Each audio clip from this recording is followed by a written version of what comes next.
नमस्कार दोस्तों, आज भले ही पूरी दुनिया इंटरनेट की गुलाम बन चुकी हो, लेकिन ऐसे कई सारे इलाके हैं जहां पर आज इंटरनेट तो दूर टीवी भी अवेलेबल नहीं है। अगर कोई एक चीज़ अवेलेबल है तो केवल रेडियो ही एक मीडियम है जो कम्युनिकेशन का ऐसा साधन है कि वो देश के 99% जगहों पर अवेलेबल है। और हमारे पास भी जिनको लगता है हम लोगों की हम 4G इस्तेमाल कर रहे हैं या 5G आने वाला है, हम भी कोई बहुत ज़्यादा अच्छा इंटरनेट इस्तेमाल नहीं कर रहे हैं। हमारे मोबाइल्स में अगर हम इंटरनेट की स्पीड देखें तो वो करीब 12 Mbps 17 Mbps जैसी ही स्पीड हमको मिलती है, और कई बार तो ये ट्रैफिक ज़्यादा होने की वजह से kbps में इसकी स्पीड हमको मिलती है। लेकिन आने वाले समय में ये स्पीड हमको 150 से 200 Mbps पर सेकंड मिल जाएगी, और ये इतनी स्पीड होगी कि हम कोई 1 GB की मूवी 4 से 5 सेकंड में डाउनलोड कर पाएंगे। ये सब होने वाला है सैटेलाइट इंटरनेट की वजह से। सैटेलाइट इंटरनेट न केवल हमको एक अच्छी स्पीड देगा, बल्कि ये हमको ये सुविधा देगा कि हम कहीं भी ट्रैवल करते हुए इंटरनेट का इस्तेमाल कर सकते हैं।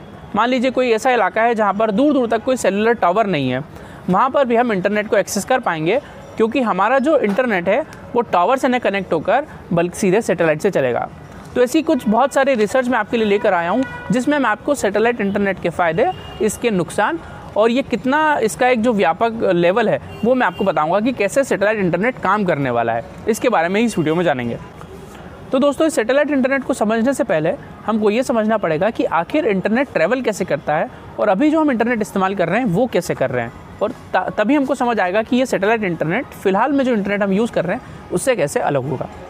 असल में दोस्तों, जो अभी हम इंटरनेट यूज़ कर रहे हैं वो यूज़ हो रहा है हमारे आसपास के जो सेलुलर टावर हैं, जो टावर्स आप देखते हैं इस तरह के, इनके माध्यम से।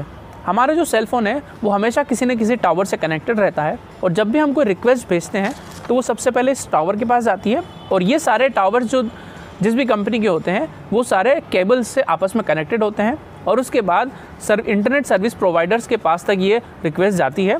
और इस तरह से पूरा एक समुद्र में जो केबल है इस तरह की इंटरनेट के लिए वो बिछाई गई है, जिसके ज़रिए ये पूरा कनेक्टेड मीडियम काम करता है। लेकिन सैटेलाइट इंटरनेट में ऐसा नहीं होगा। आप सभी को पता होगा कि हमारे देश में जो टीवी है या पूरी दुनिया में टीवी की टेक्नोलॉजी सैटेलाइट के माध्यम से काम करती है। ऐसे ही अब सैटेलाइट भी काम करेगा।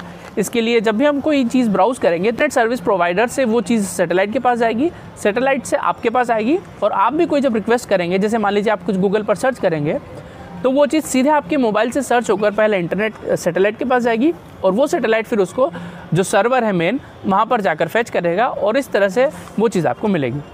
इसका फ़ायदा ये होगा कि जो अभी वायर केबल्स के माध्यम से पूरा इंटरनेट चलता है, इसमें समय बहुत ज़्यादा कंज्यूम होता है।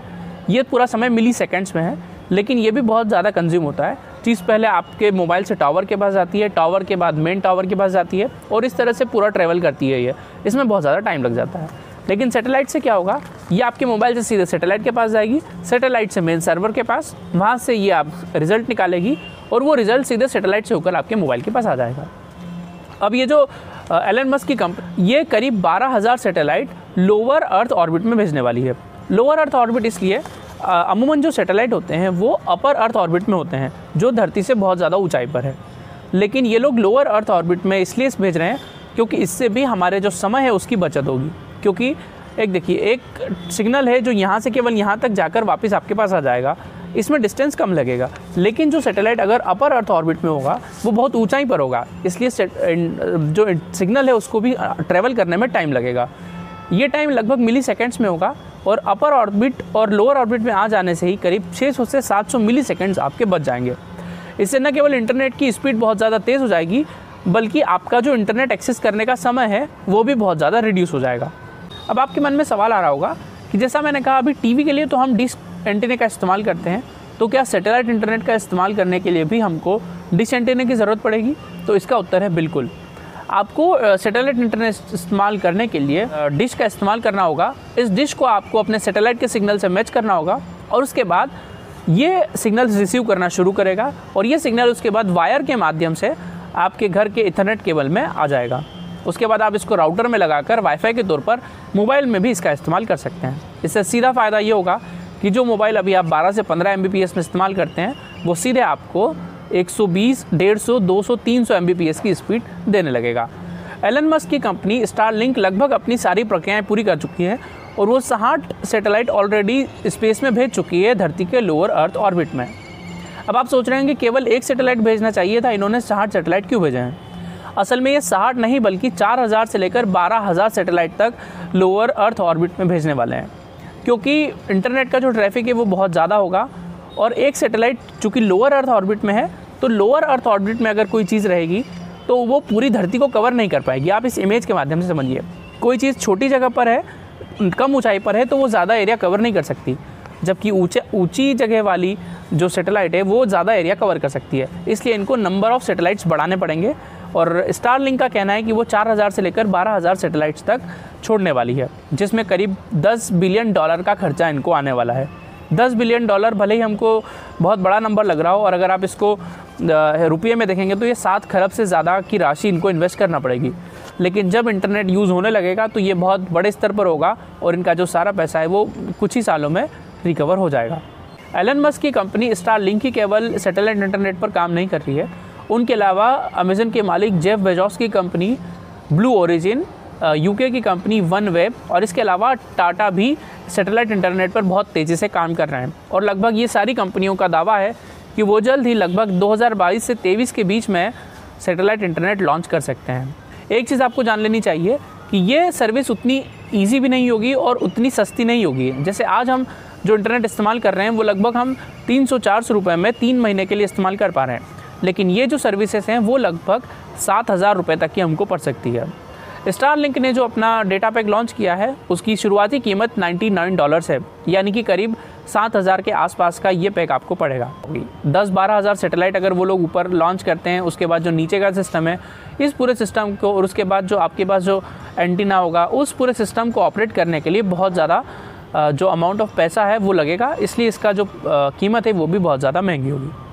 हालांकि गूगल की एक कंपनी है अल्फ़ाबेट, वो इस पर बहुत ज़्यादा काम कर रही है और उन्होंने रॉकेट की सब्सिडरी के रूप में एक बलून लॉन्च किया है और ये बलून्स ही इन सैटेलाइट्स को अर्थ की लोअर ऑर्बिट में लेकर जाएंगे। लेकिन इसका डिसएडवांटेज ये होगा कि ये लंबे समय तक टिक नहीं सकते हैं और इसके कारण सैटेलाइट को कुछ ही समय बाद वापस नीचे उतारना पड़ेगा। एक हर्डल ये भी हो सकता है कि कई सारे देश हो सकता है सैटेलाइट इंटरनेट की मनाही कर दे। जैसे चाइना ने स्टारलिंक को साफ मना कर दिया है कि आपके सैटेलाइट का जो ब्रॉडकास्ट है या जो सिग्नल है वो हमारे देश में अंदर नहीं आने चाहिए, हमारे जब भी एयर स्पेस में वो गुजरेगा तो उसका इंटरनेट बंद हो जाना चाहिए, चाइना ने ये कहा है। तो ये भी एक समस्या इनको आने वाले समय में आ सकती है। लेकिन हमारे देश में सैटेलाइट इंटरनेट को सबसे बड़ा कंपटीशन मिलेगा जियो फाइबर से। ये आपको बहुत ध्यान से सुनना चाहिए। अभी हम लोग जो इंटरनेट इस्तेमाल कर रहे हैं वो जियो कम्युनिकेशन का इंटरनेट इस्तेमाल कर रहे हैं, जो केवल जियो के टावर्स हैं उनसे हम इस्तेमाल कर रहे हैं 4G इंटरनेट। लेकिन रिलायंस जियो अपने पूरे देश में जियो फाइबर केबल बिछा चुका है और वो अब इसका सब्सक्रिप्शन भी देना उसने चालू कर दिया है। कई सारे लोग हैं जो जियो फाइबर का सब्सक्रिप्शन इस्तेमाल करते हैं और 150 से 200 Mbps की स्पीड तो उनको जियो फाइबर पे ही मिल जाती है, जो कि सैटेलाइट इंटरनेट के 7000 रुपये के डेटा पैक से काफ़ी सस्ता है। तो इसलिए उसको हमारे देश में मंजूरी मिले ना मिले वो अलग बात है, लेकिन उसको सबसे तगड़ा कंपटीशन मिलने वाला है जियो फाइबर से, क्योंकि जियो फाइबर ऑप्टिकल फाइबर पर काम कर रहा है और ऑप्टिकल फाइबर जो है वो लाइट टेक्नोलॉजी पर काम करती है। ये जो आपको ऑप्टिकल फाइबर इस वक्त स्क्रीन पर दिख रहा है, इसमें जो डेटा है, जो इंटरनेट है, वो लाइट के माध्यम से ट्रैवल करता है पाइप के अंदर। तो दोस्तों ये सैटेलाइट इंटरनेट से जुड़ी हुई लगभग सारी बातें थी जो मैंने आपको बता दी। ज़्यादा टेक्निकलिटीज़ में न जाते हुए, क्योंकि अगर ज़्यादा टेक्निकलिटीज़ में जाएंगे तो चीज़ें और ज़्यादा कॉम्प्लेक्स हो जाएगी। काफ़ी रिसर्च करके ये मैंने वीडियो आपके लिए बनाया था। कैसा आपको लगा है मुझे कमेंट बॉक्स में कमेंट करके बताइएगा, और अगर और कोई इससे जुड़ी हुई क्वेरी हो तो वो भी आप मुझे बता सकते हैं, तो मैं आपको कमेंट बॉक्स में इसका उत्तर दे दूँगा। अगर चैनल पर नए तो सब्सक्राइब जरूर कर लीजिएगा, क्योंकि ऐसे ही अमूमन एक्सप्लेनिंग वीडियोज़ में आपके लिए लाता रहता हूँ। तो चलिए मिलते हैं अगले वीडियो में, तब तक के लिए धन्यवाद, नमस्कार, जय हिंद।